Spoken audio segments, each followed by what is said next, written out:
after these guys, all the other players will be on the floor. You can get them as you want for 20 minutes, and you can watch 20 minutes of practice.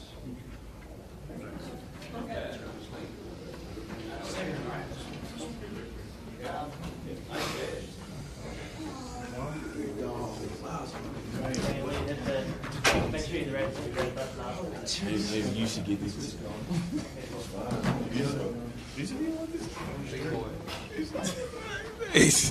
Appreciate this. Somebody's Oh no, we left off. This is the hog look. Everybody ready? Good? Questions for these guys? Hey Daniel, I heard it's your birthday today. Is that right? And are you 19 or 20 or? Yeah, it's my birthday. I'm 21 on 30. Yeah, I feel good. Today is my birthday. If anybody else didn't know, it's going to be a good day, good practice and everything. Is it kind of fun to have the first day of full practice in 2 days on your birthday, or is that a drag or what? I mean, I'm doing what I love, so it don't do nothing but make my day better. Adrio, could you talk about maybe the progressions that you've made in your game in the offseason that year that you're maybe trying to extend your range a little bit? Yeah, my progressions in my game was mostly adjusting to my new team. You know, just working on little things that I didn't do like the previous years before. So I just, you know, kind of like predicated my game off around my teammates to make sure we're better as a team. Daniel, can you talk about your decision to return back to the program and what motivated that? What mainly motivated was my mom and my dad.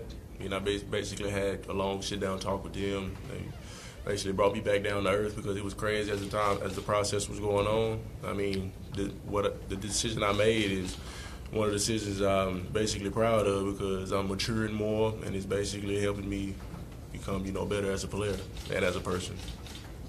For both guys, obviously you have a lot of newcomers, but I was curious what your thoughts specifically of Desi Sills and Isaiah Joe. What have you seen from those guys? I mean, Desi Sills, he's going to be our defensive dog this year, I feel. I mean, he brings intensity to the court. He's going to show basically all the fans a lot of stuff that he can do this year. And Isaiah Joe, I mean, he's bouncy. He can shoot the ball well, so he's going to surprise a lot of people also. Adrian, what's your take on that? I honestly feel like that they have different styles of play, but their style of play fits, you know, the fastest 40 basketball. So each of them are going to bring their own style of play into the, you know, what we need and what we want for this team.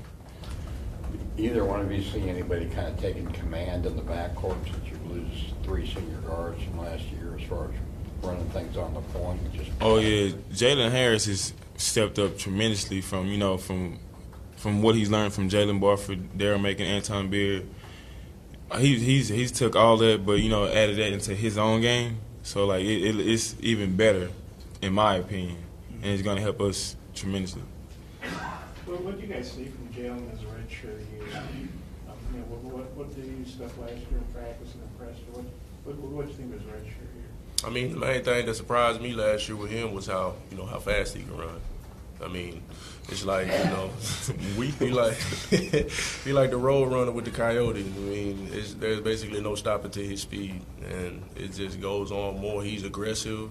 You know, he has a little thing he says he's the president of. It's called BGU, Big Guard University. So I vouch for that. Yeah, and also in his redshirt, you know, I don't know how some people do like redshirt years. They kind of like slack and kind of just go through the motions. He was like eager and, you know, wanted to be out there, eager to learn, stuff like that. So I feel like by him being able to, you know, want to play, even though he had to sit out, that made him better as a guard, as a basketball player. You guys feel like he's going to be a guy that's going to do a good job of getting you guys the ball so you can finish inside? Without a doubt. Without a doubt. Jalen is a great facilitator, and that's going to be one of the main things he does when it comes to showtime and Bud Walton. Could both of you guys speak on the versatility of this team, the possibilities this year? Yeah, we have a lot of different pieces that add certain different styles of play into our system. So just like how can I don't even know how to say it in words. Just gotta just stay ready for Razorback basketball. It's gonna be a totally different atmosphere this year. Yeah. Just Reggie Chaney for both of you. What is he going to bring to this team? I mean, Reggie, he's going to bring that dog mentality when it comes to, you know, crashing the boards and stuff like that. I mean, he can shoot the ball well on the inside. He can shoot threes like pretty much any other person his size can. He's basically a dog, and that's what Coach Anderson wants. He wants dogs. He's just to pick and all. I'm not really good at just picking off what each player can do specifically. I just feel like they can do what they do the best they can, and whatever they do, they're here for a reason. They can play fastest 40 basketball. They're here for a reason. How do you battle through the challenges that having such a young roster brings? I mean, if any challenges come our way, we take them head on. We don't back down from anything. I mean, we just gonna come out with our heads up high. We gonna hit the ground running.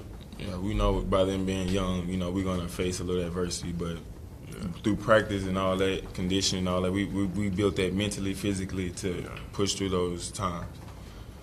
You guys went from having like 6 seniors to no seniors. Adrio, you're the only scholarship junior.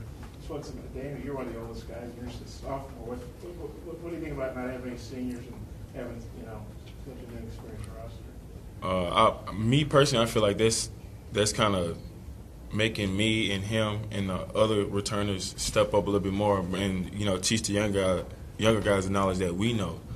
That we know what's right and we know what's wrong. So we would have to tell them what's right and what's wrong and lead the team the best way that we can. Basically, what it's going to have to do is going to have to test our leadership skills. I mean, the young guys come in and they see us and they're like, oh, we got to be in the footsteps of the old guys. So basically, we got to, lead by example. We got to be vocal with them. We got to show them the right things to do and tell them the wrong things not to do. Last one here. Dan, a couple of questions. Do you have the green light behind the three-point line now?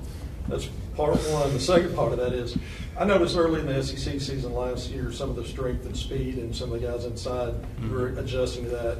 Do you think you're coming in with a mindset now where teams are going to really have to adjust to you in your second year as a Razorback? I'm going to answer the green light one last, but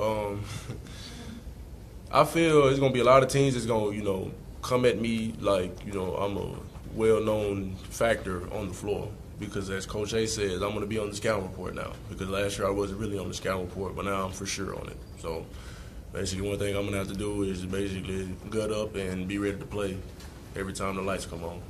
And the green light part, I don't know if Coach Anderson is going to let me shoot threes, but hey, I'm going to shoot them as much as I can in practice to where he lets me. Green light. Thanks, guys. Obviously, if you have any follow-ups, you get them on the floor, and then all the other players will be on the floor.